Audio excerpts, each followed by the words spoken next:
3 मुट्ठी चावल का फल।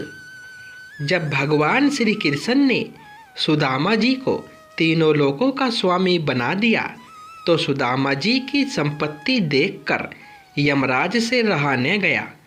यम भगवान को नियम कानूनों का पाठ पढ़ाने के लिए अपने बही खाते लेकर द्वारिका पहुंच गए।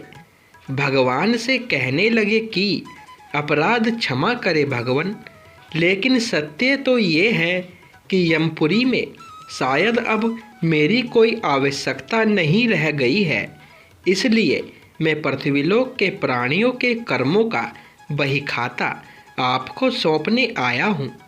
इस प्रकार यमराज ने सारे बही खाते भगवान के सामने रख दिए।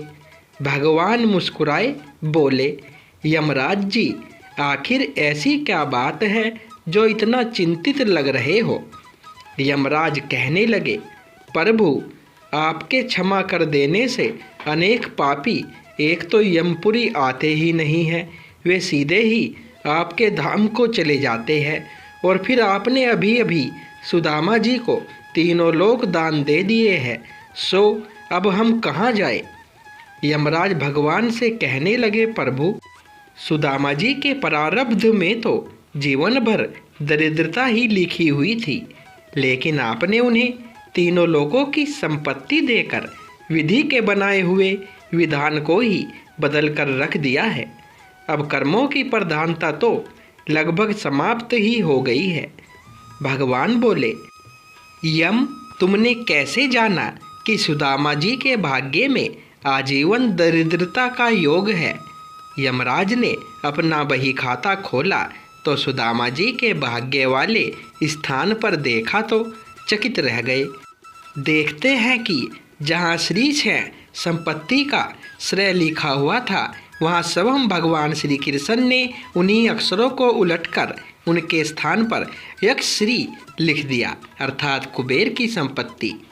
भगवान बोले, यमराज जी, शायद आपकी जानकारी पूरी नहीं है।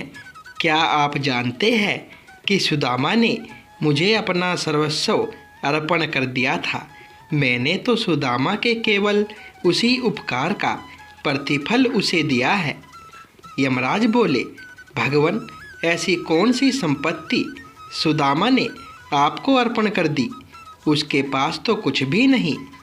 भगवान बोले, सुदामा ने अपनी कुल पूंजी के रूप में बड़े ही प्रेम से मुझे चावल अर्पण किए थे, जो मैंने और मेरी देवी लक्ष्मी ने बड़े प्रेम से खाए थे।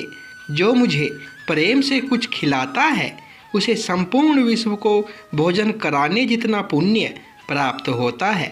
बस उसी का प्रतिफल सुदामा को मैंने दिया है।